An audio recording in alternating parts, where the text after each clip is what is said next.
예, 이제 마지막 강의를 하려고 하는데요. 제가 지금 하려고 하는 강의는 이 책의 내용 중에서 중요한 부분들을 어느 정도 담고 있지만 제가 앞으로 1시간 안 되는 시간에 이 책에 있는 내용을 그대로 다 읽어도 다 못 읽어요. 그죠? 예, 그렇기 때문에 제가 좀 그 중에 기본적이고 도움이 되는 부분을 하겠지만 그러나 가급적 이 책을 좀 구입하시고 좀 자세히 읽어보시고 또 가능하시면 저한테 피드백도 주시고 그리고 주변에 있는 분들에게 소개해 주시면 감사드리겠습니다. 또 제가 이 책을 쓴 지 이제 한 6개월 넘어가다 보니까 이 책에는 없는 인사이트도 한두 개 있어요. 따끈따끈한 거를 나눠드리도록 하겠습니다. 그리고 제가 아까 말씀드리긴 했는데 제가 세미나에 앞서서 요한복음 관련된 책을 좀 추천해 주십사 말씀을 하셨어요. 그래서 제가 사용해본 주석 중에서 학문적으로 깊이가 있으면서도 설교와 목회에 도움이 되는 2개의 주석, D.A. 칼슨 교수가 쓴 PNTC, Pillar라는 그 시리즈에 있는 그 주석이 마침 번역이 됐어요. 그래서 추천을 했고 그것은 좀 두껍습니다. 그래서 설교 준비뿐만 아니라 호신용, 또 베개 등으로도 사용할 수 있는 용도가 있겠습니다. 그러나 순수하게 신학적이고 목회적인 목적으로 사용할 수 있는, 다시 말해서 호신에는 크게 도움이 안 되는 상대적으로 얇은 램지 마이커스라는 분이 쓴 주석이 또 있습니다. 그래서 그 주석도 추천을 했고요. 또 제가 보니까 성경을 읽는 것보다 여러 번 반복해서 읽거나 쓰거나 외우거나 하는 분들이 더 깊이 이해를 하시더라고요. 그래서 제가 찾아보니까 요한복음 3이라는 일종의 저널 같은 종류 같은데 요단 출판사에서 출판을 했습니다. 그래서 그것도 추천을 했고요. 네 번째로는 사실 이제 현대의 복음주의자들이 복음서 연구를 하는 데 있어서 가장 대표적인 저작물 중에서 가장 대표적인 것 중에 하나가 예수와 복음서 사전이라는 것입니다. 그래서 약 25년 전쯤에 제 은사님을 포함해서 여러 저명한 저자들이 참여해서 예수와 복음서 사전이라는 것을 펴냈고 그 책이 요단 출판사에서 한국에 이미 번역된 지가 상당히 됐습니다. 최근에 영어로는 개정판이 나왔습니다. 그래서 좀 소장학자들이 참여하긴 했는데 여전히 25년 전에 발간된 그 예수와 복음서 사전이 여러 면에서 도움이 많이 됩니다. 그래서 저도 사용한 적이 있고 학문적인 성격이 조금 더 많긴 하지만 그래도 학자들이 어떻게 복음서 또 예수님에 대해서 이해하고 연구했는가, 특별히 복음주의 관점에서 어떻게 했는가 라는 것을 살펴보는데 굉장히 도움됩니다. 요한복음에만 관한 게 아닙니다. 마태, 마가, 누가, 요한, 예수님에 관한 연구 등등이 다 포함됩니다. 그래서 참고하시면 좋겠고 요단 출판사에서 하시는 사역을 위해서 다시 한번 기도해 주시고 협력해 주시면 감사드리겠습니다. 강의 내용으로 들어가도록 하겠습니다. 요한복음 21장에 관한 내용을 이 시간 나누도록 할 텐데요. 우리 일단 본문을 좀 펴주시기 바랍니다. 요한복음 21장. 어느 분이 요한복음 21장 1절에서 14절까지만 한번 읽어봐 주십시오. 우리가 끝까지는 읽지 않고 이해를 돕는다는 차원에서 또 하나님 말씀을 경외하는 차원에서 어느 분이 21장 1절에서 14절까지만 한번 읽어봐 주십시오. 그 후에 예수께서 디베랴 호수에서 또 제자들에게 자기를 나타내신 일은 이러합니다. 시몬 베드로와 디두모라 하는 도마와 갈릴리 가나 사람 나다나엘과 세베대의 아들들과 또 다른 제자들이 함께 있더니 시몬 베드로가 나는 물고기 잡으러 가노라 하니 그들이 우리도 함께 가겠다 하고 나가서 배에 올랐으나 그날 밤에 아무것도 잡지 못하였더니 날이 새어갈 때에 예수께서 바닷가에 서셨으나 제자들이 예수이신 줄 알지 못하는지라.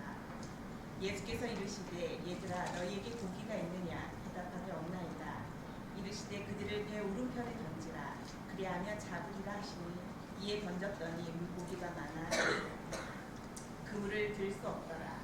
예수께서 사랑하시는 그 제자가 베드로에게 이르되 주님이시라 하니 시몬 베드로가 벗고 있다가 주님이라 하는 말을 듣고 겉옷을 두른 후에 바다로 뛰어내리더라. 다른 제자들은 육지에서 거리가 불과 한 50칸쯤 되므로 작은 배를 타고 물고기 든 그물을 끌고 와서 육지에 올라보니 숯불이 있는데 그 위에 생선이 놓였고 떡도 있더라. 예수께서 이르시되 지금 잡은 생선을 좀 가져오라 하시니 시몬 베드로가 올라가서 그물을 육지에 끌어올리니 가득히 찬 큰 고기가 150세 나더라. 이같이 많으나 그들이 찢어지지 아니하였더라. 예수께서 이르시되 와서 조반을 먹으라 하시니 제자들이 주님이신 줄 아는 고로 당신이 누구냐 감히 묻는 자가 없더라. 예수께서 가셔서 떡을 가져다가 그들에게 주시고 생선도 그와 같이 하시니라. 이것은 예수께서 죽은 자 가운데서 살아나신 후에 세 번째로 제자들에게 나타나시었다. 감사합니다. 제가 지금 하는 강의가 오늘 강의 중에서도 제 마음에 가장 가까이 있는 강의다 이렇게 말씀을 드리고 싶어요. 소중한 강의고 어떤 분이 치과 약속이 있어서 가셔야 하는데 제가 원래 알던 목사님인데 15분은 꼭 듣고 가시라 이렇게 말씀을 드렸어요. 제 강의라 들으라고 말씀드린 게 아니라 제 마음에 굉장히 가까이 있기 때문에 그렇습니다. 일단 1부라고 했는데 지금까지 읽은 본문, 그 본문이 자연스럽게 우리 뭐 신학자들이나 또 목사님이 보셨을 때 그렇게 1부에 해당합니다. 첫 번째 내용은 다시 찾아오시는 은혜 이렇게 했어요. 먼저 챕터라고 했는데 하나의 포인트라고도 볼 수 있습니다. 사실은 뭐 제 강의를 들으시고 목사님들이 지금 하는 이 강의 듣고 설교를 이거 갖고 2번 했다, 3번 했다 그런 얘기도 하세요. 그래서 이 포인트들이 어떻게 보면 설교와 가르치는 데 포인트들이 될 수도 있고요. 근데 사실은 아까 제가 서두에 말씀드린 대로 하나님의 말씀 앞에 우리 자신을 겸손하게 내려놓는 게 중요합니다. 어떤 실용적인 목적에서 내가 이거 갖다가 이렇게 쓰면 되겠다 하는 생각을 저도 많이 하지만 그 전에 하나님 말씀 앞에 모든 것을 내려놓고 이 시간 나누고 또 경청해 주시면 감사드리겠습니다. 21장 1절에 보면은 어떻게 시작합니까? 그 후에 라고 시작하죠. 헬라어를 보면 그 일들 후에 이렇게 되어 있습니다. 근데 그 일들이 무슨 일입니까? 예수님이 부활하시고 제자들에게 거듭 나타나신 사건입니다. 근데 이상해요. 주님이 그렇게 거듭 나타나셨는데 지금 디베리아 바다, 갈릴리 바다로 가서 고기를 잡고 있습니다. 뭔가 좀 이상하죠? 뭐 학자들 가운데는 그럼 그 사람들도 먹고 살아야 되는데 먹고 살라고 그런 거다. 뭐 그런 얘기 하는 학자도 있습니다. 근데 뭐 그렇다고 칠 수도 있어요. 생활을 해야 되고 생계 유지를 해야 되니까. 하지만 지금 디베리아 바다로 돌아가서 고기를 잡고 있는 이 모습을 보면서 와, 정말 주님의 제자로서 자랑스러운 모습이다 이렇게 말하는 학자는 제가 못 들어봤어요. 뭔가 지금 좀 이상하다라는 느낌을 갖게 됩니다. 나중에 더 자세히 말씀드리겠지만 베드로와 제자들은 무언가 낙담하고 무언가 상심한 부분들이 있는 것으로 보여집니다. 이 제자들이 디베리아 바다로 가 있는데 주님께서 어떻게 하시죠? 책망하시는 것 아니고 또 중간에서 만나자. 얘네가 그렇게 살면 되겠냐 라고 책망하시고 회개해라. 그리고 가운데서 만나자. 이렇게 하지 않으시고요. 그냥 그리로 찾아가십니다. 처음에 주님이신지도 알지 못해요. 실제로 이제 헬라어를 보면 갈릴리 호숫가에 주님께서 서 계셨어요. 근데 제자들이 알아보지 못했어요. 그러나 제자들이 예수님이신 줄을 알지 못했다. 그러나라는 단어가 이제 헬라어로 분명하게 나옵니다. 헬라어로 멘토이라는 단어가 4절에 나오는데 이제 해가 뜰 때가 되고 여명의 시간이 다가왔는데 예수님께서 해변에 서 계셨어요. 하지만 제자들은 예수님이신 줄 알지 못했다. 그러니까 저자 요한의 기대는 주님을 그때 알아봤었어야 하는데 못 알아봤다라는 거죠. 근데 그 제자들에게 가셔서 그들이 밤새 실패했던 포획에 성공하게 도와주시고 또 그들을 위해서 미리 아침 식사를 준비해 주시고 그리고 베드로와 제자들을 회복시켜 가시는 주님. 그것이 다시 찾아오시는 은혜라는 제목 가운데 담겨있는 제가 나누기 원하는 부분입니다. 저 같으면 뭐 신랄하게 꾸짖고도 남을 만한 상황인데 다시 찾아오시고 다시 기회를 주시는 주님. 그래서 오늘 이 요한복음 21장은 다시 찾아오시고 다시 우리에게 기회를 주시는 주님의 은혜에 대해서 생각해 보게 됩니다. 두 번째로 나누기 원하는 것은 그의 다른 제자 둘이라는 표현입니다. 실제로 우리가 2절에 한번 가서 내용을 보겠습니다. 2절 가면 시몬 베드로와 디두모라 하는 도마와 갈릴리 가나 사람 나데나엘과 세베대의 아들들과 또 다른 제자들이 함께 있더니 이렇게 되어 있습니다. 근데 헬라어를 보면 그의 다른 제자들이에요. 그의 다른 제자들, 그냥 제자들이 아니라 그의 다른 제자들이라는 겁니다. 근데 여기서 그라는 거는 누굴 말합니까? 예수님. 우리 다 알고 있으니까 그런데 일반적으로 헬라어의 대명사가 사용되는 용법을 우리가 좀 이해할 필요가 있어요. 헬라어에서 대명사는 가장 인접한 사람을 가리킵니다. 근데 여기서 가장 인접한 사람 누굽니까? 세베대의 아들, 그죠? 공관복음에 보면 예수님 가장 가까이서 따라다니던 세베대의 아들들, 그 사람들이 나오는데 여기 그는 요한이나 야고보를 말하는 게 아니죠. 그 앞에 누굽니까? 나다나엘. 그 바로 앞에 도마. 또 맨 앞에 나온 베드로, 시몬 베드로. 시몬 베드로는 뭐 공관복음이나 요한복음이나 소위 말해서 제자들 가운데 수장 역할, 리더 역할을 하거든요. 베드로의 제자도 아니에요. 2절에 언급이 안 됐고 1절에 언급됐던 예수님의 제자라는 거예요. 이거를 통해서 요한복음이 또 요한복음 21장이 얼마나 예수님 중심적인 글인가라는 것을 볼 수 있고요. 또 조금 다른 각도에서 보면 이렇습니다. 우리가 공관복음, 마태마가 누가를 생각하면 가장 자주 언급되는 게 누굽니까? 베드로, 그 다음에요. 야고보, 요한이죠. 근데 여기 이름이 배치된 순서를 보세요. 처음에 베드로가 언급되고 그 다음 누굽니까? 도마.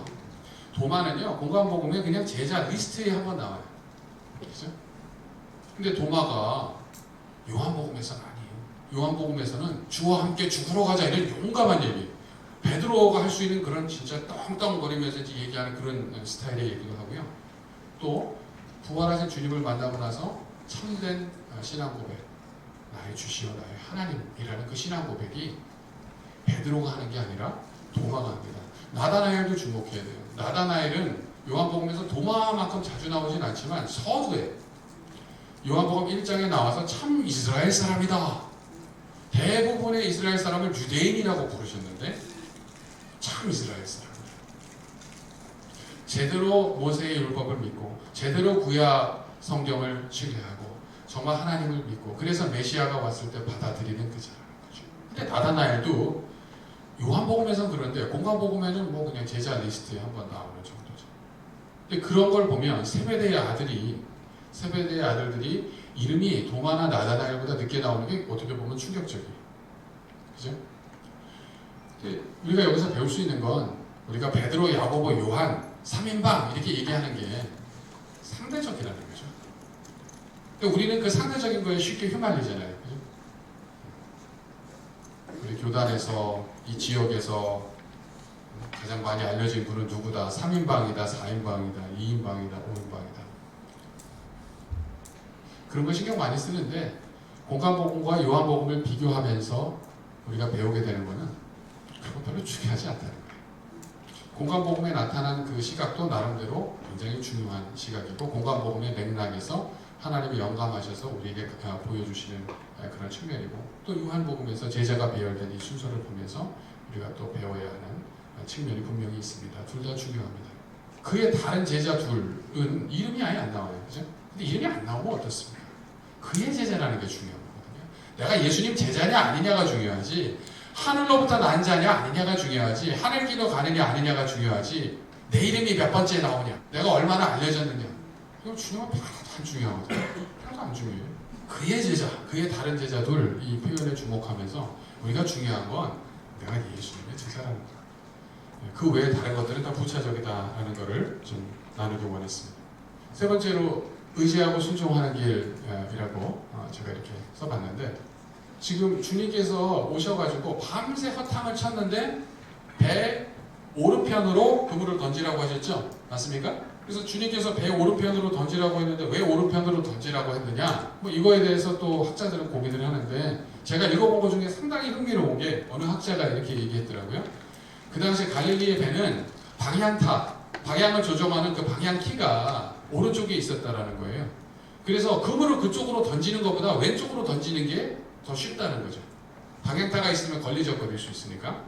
근데 주님께서 지금 오른쪽으로 던지라는 거는 인간의 관점으로 보면 그렇게 하면 안 되는 것 같지만 주님 말씀에 순종해서 했다는 거예요. 뭐 모든 학자들이 그렇게 생각하는 건 아니니까요. 그리고 우리가 1세기 갈릴리의 배의 구조나 그런 거에 대해서 충분히 알지는 못하니까요. 뭐 그냥 그럴 수도 있다. 그렇게 생각을 할게요, 일단. 근데 조금 다른 관점으로 보면, 그리고 더 신뢰할 만한 관점으로 보면, 그 직업적 배경을 보면 됩니다. 예수님은 목수, 내지는 석수였어요. 그죠?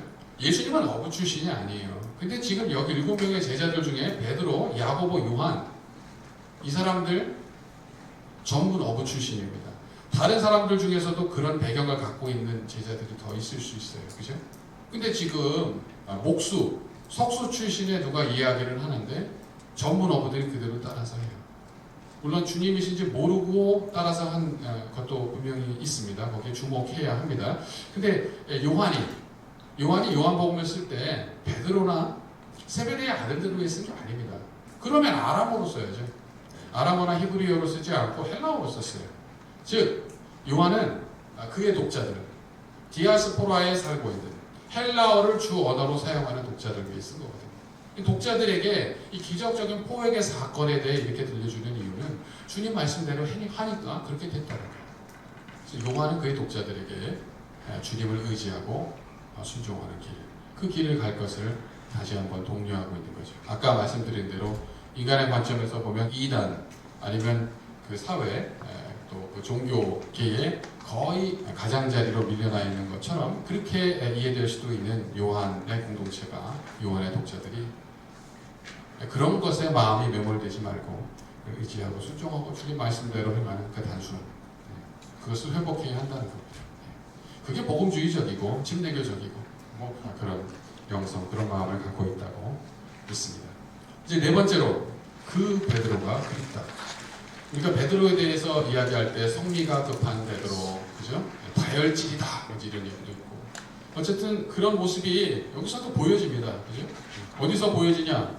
특별히 이제 7절에 가면 예수께서 사랑하시는 그 제자, 거의 대부분의 사람이 이제 이거를 요한, 사도 요한이라고 보고 저도 동의합니다.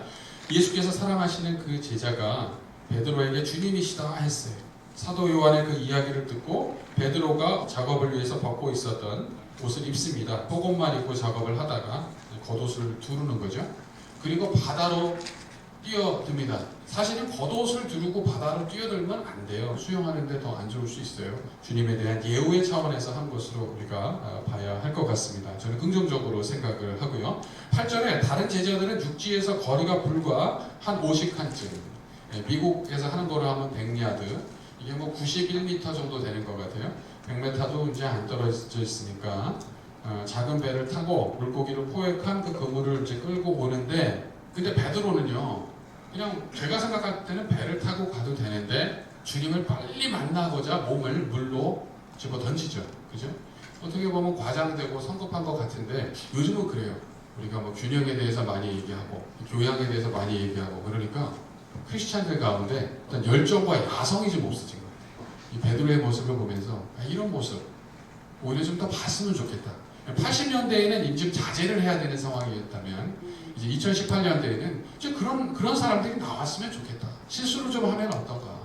주님을 위해서 모든 걸 좀 내어 던지고 주님께 나아가는 어떤 그런 모습들을 더 봤으면 좋겠다라는 생각이 많이 듭니다. 그래서 그 베드로가 그립다 라는 그런 제목으로 한번 잡아봤고요. 다섯 번째는 기적보다 더 큰 기적, 보존의 은혜입니다. 이 중에 기적이 있는데 첫 번째 기적은 뭐죠? 물고기를 포획한 거예요. 근데 제가 봤을 때 3중의 기적입니다. 첫째 뭐냐면 밤새 전문 어부들이 물고기를 잡는데 그 물고기들이 다 피해 있었어요. 그죠? 네, 주님의 명령과 섭리에 따라서 얘네들이 완전히 아주 그냥 깊은 물 속에다 숨어 있었나 봐요. 그죠?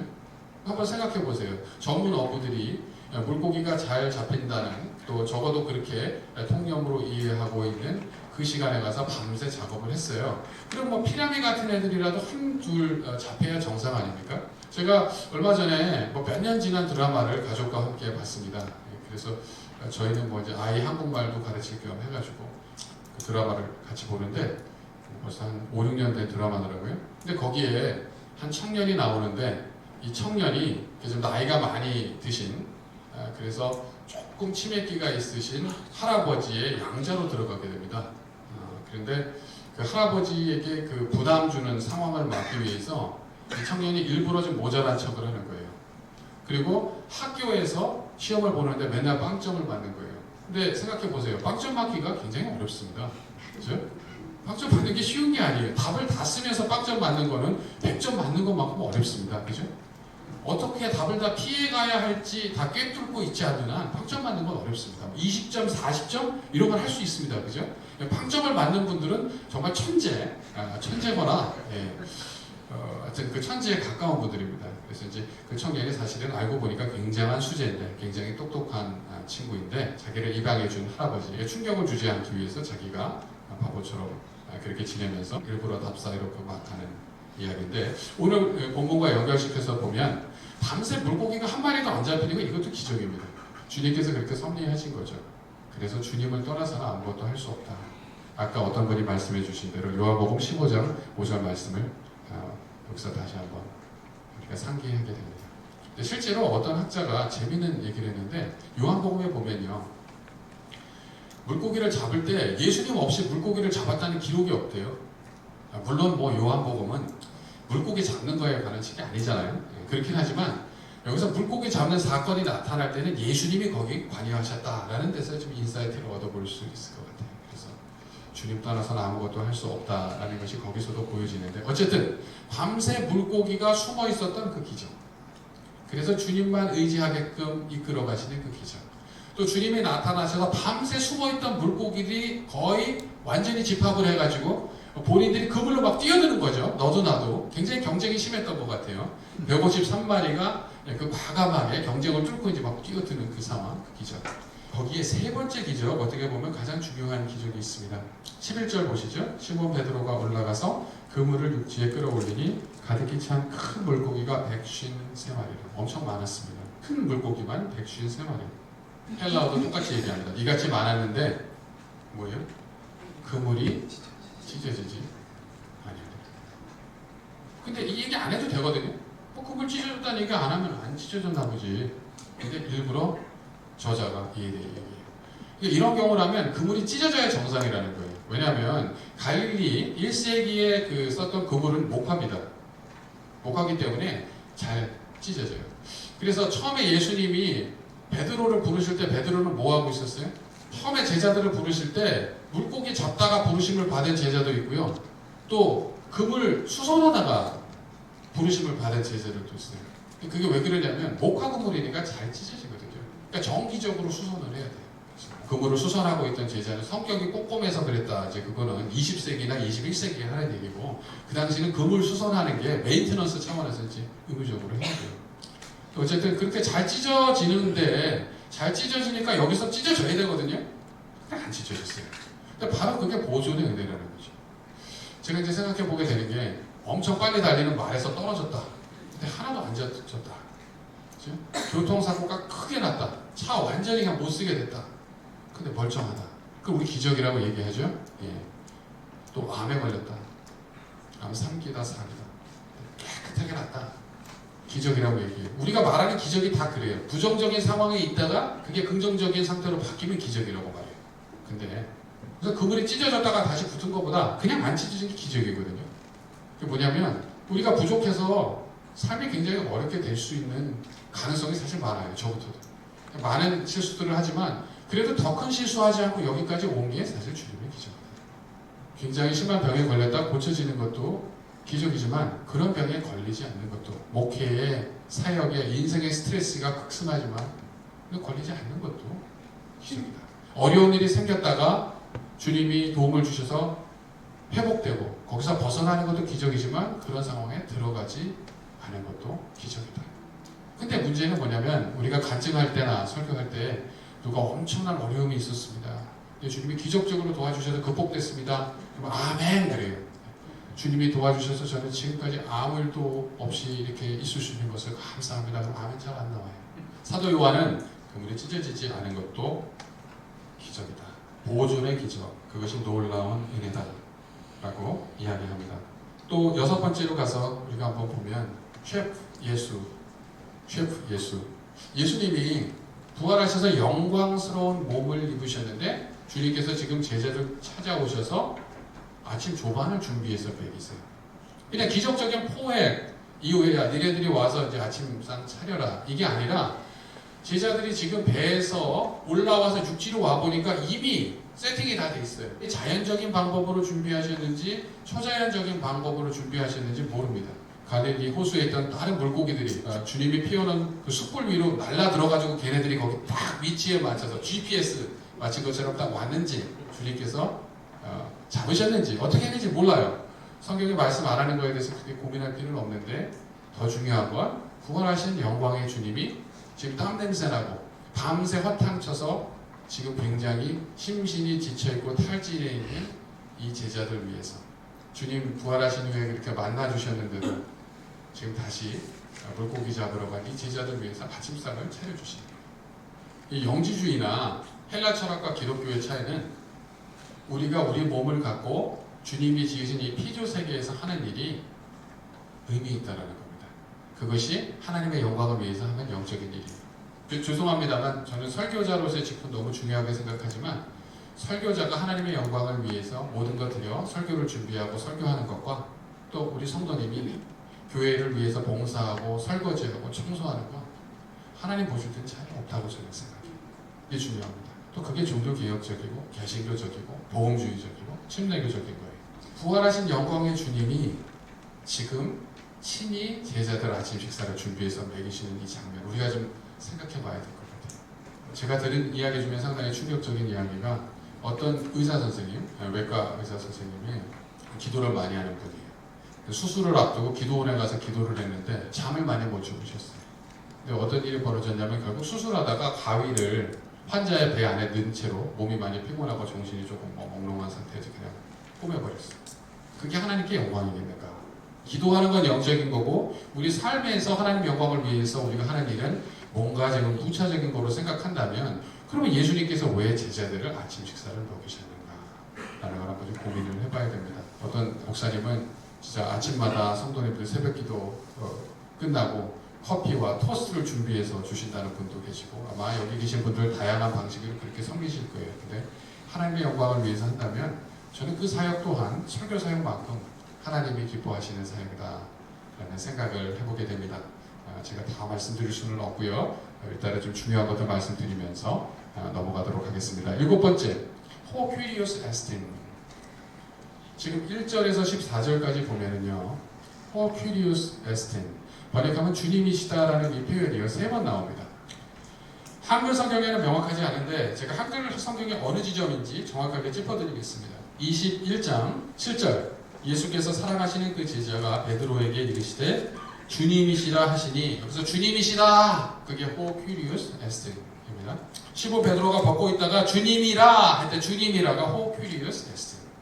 21장 이 현재 읽고 있는 구절의 뒤에 부분에 가서 12절에 보시면 그 중간부터 읽습니다. 제자들이 주님이신 줄 아는 거로 했을 때 주님이신 줄 그게 Ho Kyrios Estin. 근데 놀라운 게 뭐냐면 1절에서 14절까지 짧은 구절인데 Ho Kyrios Estin 주님이시다 라는 헬라 표현이 3번이나 나옵니다. 그와 유사한 표현이 4절에 나옵니다. 제자들이 예수이신 줄 알지 못하는지라 라는 4절 후반절에 예수이신 줄 여기서 주님이시다가 아니라 예수시다 라는 그 헬라어의 표현이 나옵니다.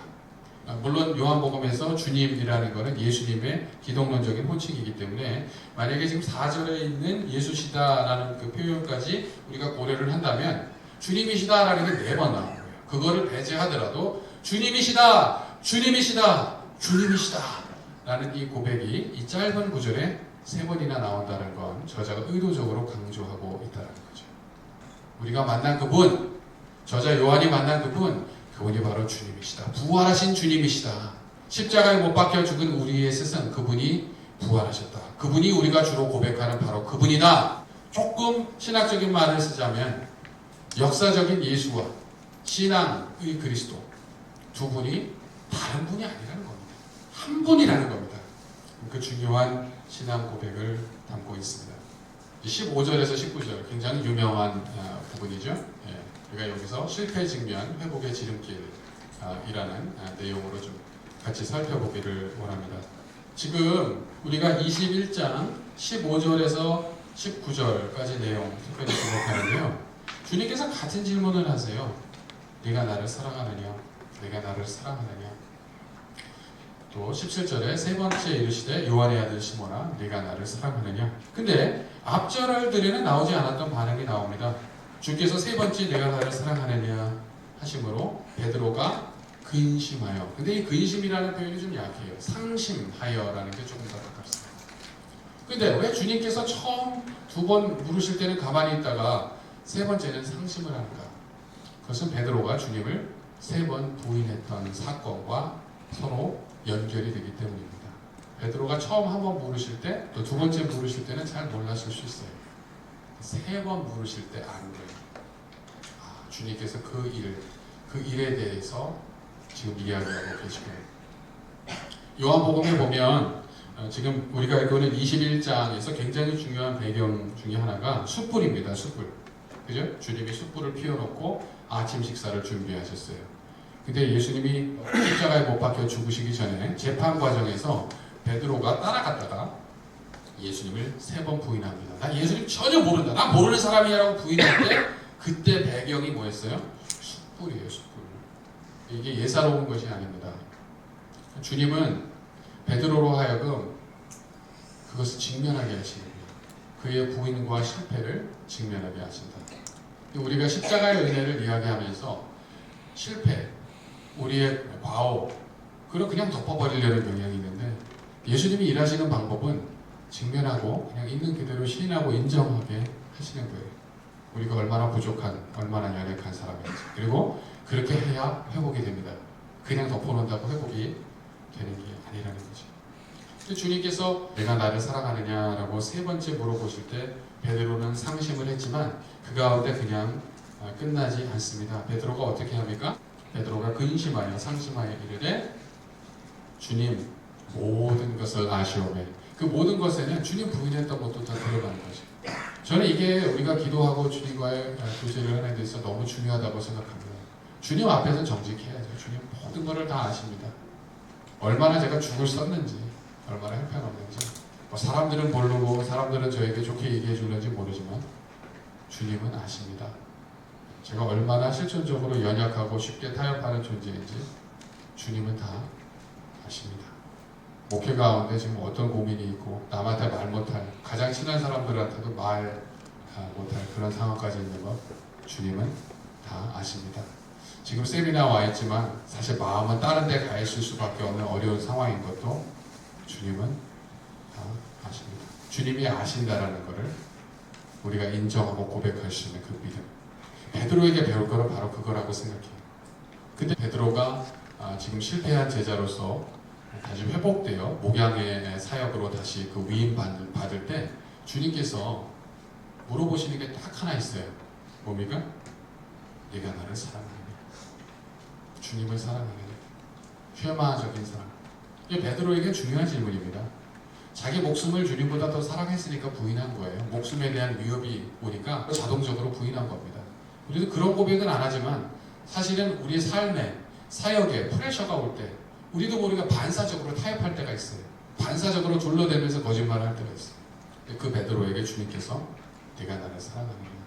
이 질문은 베드로가 부인했던 것과 연결시켜보면 네가 이제 너의 목숨, 너의 생존, 너의 생계, 너의 잔존 그런 것보다 나를 더 사랑하느냐라고 부르시는 거예요. 근데 사실 주님께서 하실 말씀 많고 가르쳐 주실 게 많지만 그거 하나 물어보시는 거예요. 우리한테 물어보시는 건, 저한테 물어보시는 것도 똑같다고 생각합니다. 주님이 물어보시는 건 네가 나를 사랑하느냐. 예수님께 가장 중요한 계명이 뭐냐 이렇게 질문을 했죠. 그렇게 질문을 서기관이 했을 때 주님께서 마음과 뜻과 정성을 다하여 네 하나님을 사랑하라. 그리고 그 다음에 이웃을 내 몸과 같이 사랑하라. 우리가 마음과 뜻과 정성을 다해 주님을 사랑하느냐, 그게 관건입니다. 저는 그게 목회 철학이고 그게 신학이고 그게 안 되면 다른 거가 다 안 돼요. 돼도 소용없어요. 왜곡됩니다. 그래서 주님께서 그것에 대해서 물으셨다 생각을 합니다. 주님께서 베드로에게 내 양을 먹이라, 내 양을 치라 이런 말씀을 하셨는데 어떤 목사님은 양을 치라 그래서 강단에서 양을 친다 뭐 이런 약간 우스갯소리도 하시는데 그런 뜻이 아닙니다. 그런 뜻이 다 아니라는 걸 알기 때문에 이게 그렇게 치시면 안 됩니다. 하나님 말씀으로 잘 양육하고 세워 가시는 줄 압니다요. 근데 이제 베드로가 그 목양의 사역을 다시 위임받고 실제로 그것과 관계해서 베드로 전서에서 베드로가 베드로가 중요한 이야기를 하죠. 특별히 이제 베드로전서 5장 같은 경우가 매우 중요한데, 근데 여기서 우리가 또 잊지 말아야 하는 거는 베드로는 주님과의 관계에서는 양으로 남아있다는 겁니다. 그렇죠? 그 이스라엘의 유목 문화를 이해했을 때 나를 따르라, 그 주님의 선언이 양이 목자를 따라가는 것과 연관지어서 이해해야 합니다. 특별히 나는 선한 목자다 라는 그런 선언을 주님께서 요한복음 앞에 부분에서 하시지 않았습니까? 그래서 우리가 잊지 말아야 하는 건 우리는 목자로, 다른 사람을 세우고 섬기는 자로, 가르치는 자로 부르심을 받았지만 우리가 주님과의 관계에서는 양이라는 것, 주님이 먹여주셔야 하는 것, 주님으로부터 받아야 하는 자라는 것, 그것을 겸손하게 인정하고 주님께 모든 것 드려야 한다라는 것 같이 나누기 원했습니다. 근데 생각해 보시면요, 이 베드로 너무 쉽게 용서해 주시는 거 아닌가요? 주님께서. 사실 초대교회 교부들이 배교했던 사람들, 변절자를 받아들이는데 엄청 그냥 박터지게 싸웠어요. 뭐 어거스틴 같은 경우는 그래도 적정한 과정을 거쳐서 확실히 회개한 것이 나타날 때 받아들이자 했지만, 교부들 중에, 경건한 교부들 중에 아니다, 그런 사람들은 아니다, 이제 아웃이다, 그런 교부들도 있었어요. 근데 베드로가 너무 쉽게 용서해 주는 거 아닙니까? 그런 생각을 해보게 됩니다. 근데 제가 아까 앞에 강의에서 말씀드린 대로 요한복음에서 예수님이 공생애에 처음 나타나실 때 침례 요한이 뭐라고 선언합니까? 세상죄 지고 가는 하나님의 어린 양을 봐요. 그 어린 양이 십자가에서 이루신 사건이 바로 용서의 근원입니다. 충격적인 용서의 근원입니다. 우리는 또 이 이야기에 너무 익숙해가지고 용서해 주셨지, 그런데 한번 생각해 보세요. 공개적인 자리에서 자기 목숨 부지하려고 주님을 3번 부인했어요. 그 제자를 다시 찾아와서 포획할 수 있도록 도와주시고, 아침 식사 먹여주시고, 지금 이렇게 짧은 시간에 다시 세워주신다. 이거 너무 위험한 거 아닌가요? 목회적으로 봤을 때 목사님 뒤에서 이렇게 뒤통수 때리고 교회에 이렇게 피해를 줬는데 이게 너무 빨리 세워주는 거 아니고, 우리 이렇게 생각할 수 있다는 말이지. 물론 실천적인 지혜들이 필요합니다. 케이스 바이 케이스고 성령의 인도를 따라야 되지만, 기본적인 정신면에서 이야기하는 겁니다. 원리면에서. 원리면에서 이건 너무 인정하신 거예요. 근데 그것은 십자가와 연관시켜서 이해해야 한다. 세상죄 지고 가는 하나님의 어린 양이 이루신 일과 연관시켜서 이해해야 한다. 다음 포인트는 주님께서 그렇게 삼중대화, 질의응답을 하신 다음에 이렇게 말씀하세요. 18절 보겠습니다. 내가 진실로 진실로 네게 이르노니 내가 젊어서는 스스로 띠뛰고 원하는 곳으로 다녔거니와 늙어서는 네 팔을 벌리리니 남이 네게 띠뛰고 원하지 아니하는 곳으로 데려가리라. 19절, 이 말씀을 하시면 베드로가 어떤 죽음으로 하나님께 영광을 돌릴 것을 가리키심이로라. 이 말씀을 하시고 베드로에게 이르시되 나를 따르라 하시니, 여기서 어떠한 죽음으로 나오는데 12장에 가면 어떠한 죽음으로라는 게 예수님의 죽음을 묘사할 때 쓰여요. 그 어떤 죽음입니까? 십자가를 얘기하는 거예요. 또 교회 전승과도 맞아요. 교회 전승에 베드로가 십자가에 자발적으로 거꾸로 달려서 죽었다라는 굉장히 강력한 전승이 있습니다. 그런데 십자가가 유대인의 관점에서 하나님께 저주받은 것이고, 또 로마인의 관점에서는 로마 황제에게 대항하는 사람들을 처단하는 공개 처형 방식이거든요. 근데 그게 어떻게 하나님께 영광이 되느냐, 그런 질문을 해보게 됩니다.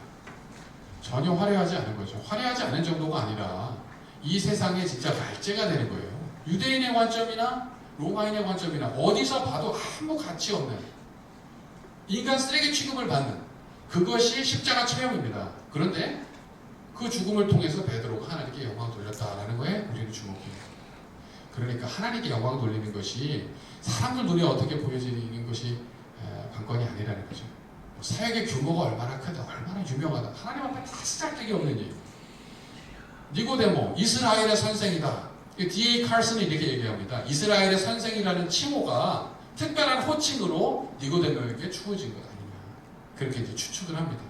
이스라엘의 선생이라는 건 랍비들에게 일반적으로 통용되는 호칭이 아니라, 이분은 이스라엘의 선생이셔 라는 특별한 호칭을 받는 유일한 혹은 몇 안 되는 랍비 중에 하나가 니고데모 아니었겠나 얘기하는데, 실제로 주님께서 말씀하셨을 때 영적으로 무지하고 이 땅에 생물학적 생명 이상을 갖지 못한 자로 남아있거든요. 인간의 눈에 보여지는 것에 우리가 정말 함몰되지 말아야 하고, 어떤 것이 하나님께 진짜 영광되는 삶인가, 우리가 신실함을 추구하는가, 아니면 사람들이 봤을 때 화려한 걸 추구하는가?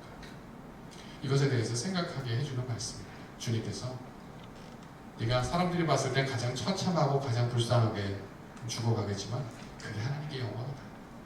목회하시다가 또 살아가다 십자가에 못 박혀 죽는 것 같아도 그게 하나님께 영광이 될 수 있습니다. 사람들이 다 찬양하고 사람들이 다 좋게 얘기해도 주님과 상관없는 일일 수 있습니다. 오늘 주님의 말씀을 통해서 이제 많은 것을 생각해 보게 되고요. 그리고 제가 한 가지 더 나누기 원하는 것은 주님의 보존하심과 제자도. 주님께서 18절 19절에서 네가 앞으로는 십자가에 순교할 때까지 신실하게 남아있을 거다라는 말씀을 기본적으로 하시는 거거든요. 그러니까 다른 말로 하면 내가 그렇게 할 수 있도록 지켜줄게 라는 말씀.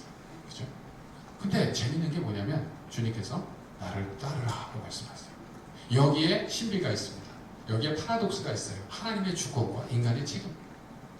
30년 후에 성실하게 충실하게 주님 섬기다가 순교할 거에 대해 말씀하시면서 지금 앞으로 30년 동안 매일매일 할 일은 뭐예요? 너는 나를 따르라. 아쿠로 데이 모이. 그거는 계속 지속적으로 예수님 따르라는 겁니다. 하루하루의 삶에서. 우리는 인간의 책임과 하나님의 주권을 경쟁관계로 이해할 게 아니라 하나님의 섭리와 능력과 영광과 하나님의 신비 가운데 그 둘이 놀랍게 연동한다는 걸 받아들여야 돼요. 우리가 다 이해할 수 없을 뿐이지 우리가 이해하지 못한다고 해서 그것이 진리가 아닌 것은 아닙니다. 그래서 굉장히 놀라운 신학적 진리를 보게 됩니다. 하나님은 주권적 은혜로 베드로와 함께 하셨고 또 우리와 함께 하십니다. 근데 우리는 오늘 지금 예수님을 쫓아야 돼요. 예수님을 쫓아야 됩니다. 어떤 시스템이 아니라 예수님을 쫓아야 합니다. 그리고 이제 제가 나누기 원하는 것들이 다 있는데 가장 중요한 부분들은 이제 어느 정도 나눈 것 같습니다. 조금 더 자세한 부분들이나 이어지는 부분들은 제 책을 좀 참고해 주시면 대단히 감사드리겠습니다. 마지막으로 한 가지만 나눌게요. 이건 책에도 없는 거예요. 25절로 그냥 뜰게요. 예수께서 행하신 일이 이외에도 많으니 만일 낱낱이 기록된다면 이 세상이라도 이 기록된 책을 두기에 부족할 줄 아노라. 근데 이거에 대해서 제가 어느 주석가가 한 너무 멋있는 말을 읽었어요. 그대로 말씀을 드릴게요. 크레이 키너라는 주석가가 이렇게 말했습니다. 요한은 지금 이 시점까지 예수님이 하신 일을 나눔으로써 예수님께 영광을 돌렸다. 근데 지금 이 지점에서는 예수님이 하신 일에 침묵함으로써 예수님께 영광을 돌린다. 무슨 말이냐면 예수님이 이거 외에도 하신 일 많아. 그거 다 얘기하면 이 세상이라도 다 그거를 감당할 수 없을 정도로 이 세상을 참고로 써도 모자랄 정도로 예수님이 그렇게 위대하신 분이다. 그 이야기를 하면서 그러나 그 구체적인 일들에 대해서는 침묵하면서 다시 한번 예수님께 영광을 돌렸습니다. 그래서 저는 제 삶과 또 가르치는 사역이 우리 동역자님들의 가르치는 사역이 우리가 하는 말을 통해서 우리가 쓰는 글을 통해서 하나님께 영광, 그리스도께 영광이 되지만 우리가 말하지 않는 것을 통해서도 하나님께 영광, 그리스도께 영광을 돌릴 수 있는 삶이 되면 얼마나 좋겠는가. 정말 그렇게 됐으면 좋겠다라는 강력한 바람을 갖고 강의를 마치도록 하겠습니다.